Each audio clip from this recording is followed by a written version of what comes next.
Assalamualaikum, selamat siang Mbak. Selamat siang, Waalaikumsalam. Sebelumnya perkenalkan dulu ya, saya perawat Laila dari Universitas Muhammadiyah Kudus. Dengan Mbak siapa? Saya Mbak Ipada. Kali ini saya akan melakukan penyuluhan mengenai infeksi menular seksual. Salah satunya yaitu HIV ya Mbak. Ini nggak akan membutuhkan waktu lama kok, cuma beberapa menit. Boleh? boleh. Kita mulai ya Mbak. Yang pertama itu ada definisi atau apa sih HIV/AIDS itu? Sebelumnya Mbak udah tahu HIV/AIDS? Sudah tahu, tapi cuma secara umum ya. Baik, saya jelaskan ya Mbak.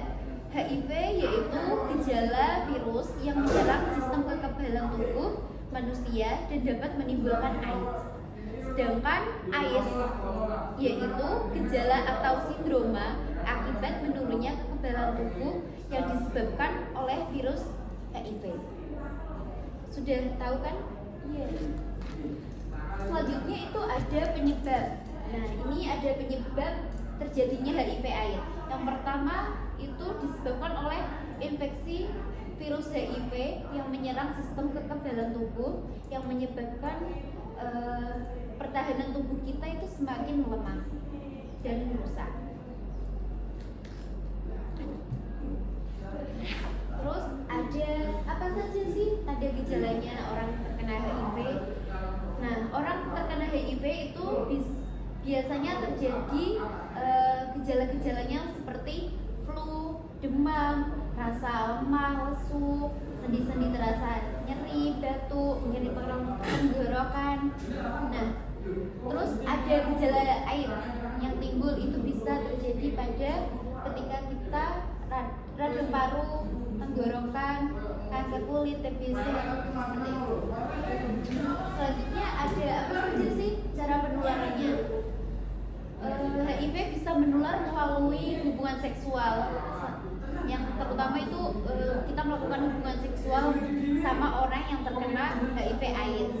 Terus pada ibu, pada bayinya, ketika ibunya mengalami penyakit AIDS, otomatis anaknya bisa terkena AIDS juga. Terus selanjutnya ada darah.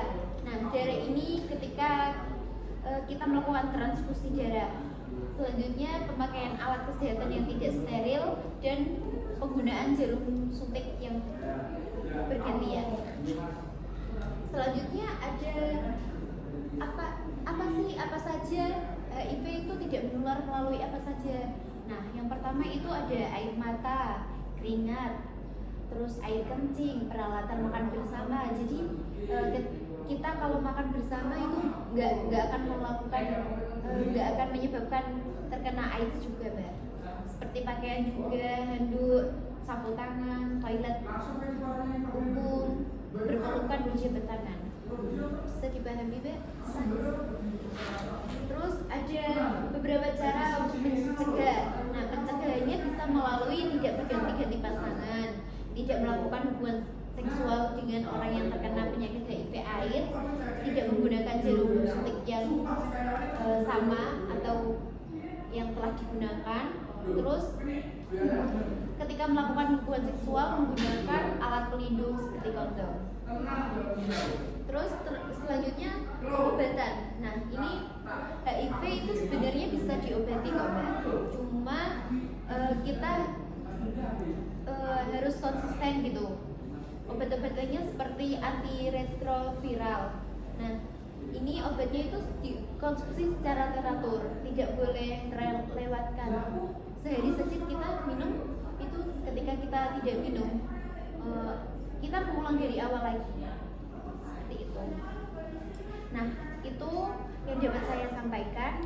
Ada pertanyaan nggak? Bu, kalau yang kita kan nggak tahu orang itu terjadi HIV atau AIDS ya. Jadi gimana kita bisa menghindari dari kontak fisik sama orang itu gimana? Untuk kontak fisik itu tidak apa-apa Mbak ketika kita berjabat tangan atau berpelukan.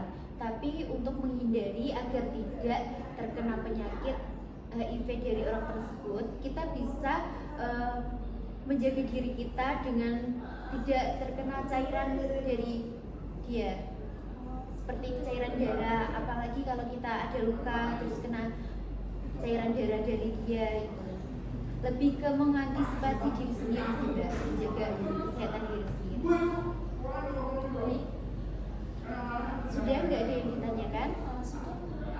Baik, untuk penyuluhan hari ini saya cukupkan. Minta maaf kalau ada kurang jelas yang saya sampaikan. Terima kasih atas waktunya. Wassalamualaikum warahmatullahi wabarakatuh. Salam warahmatullahi wabarakatuh.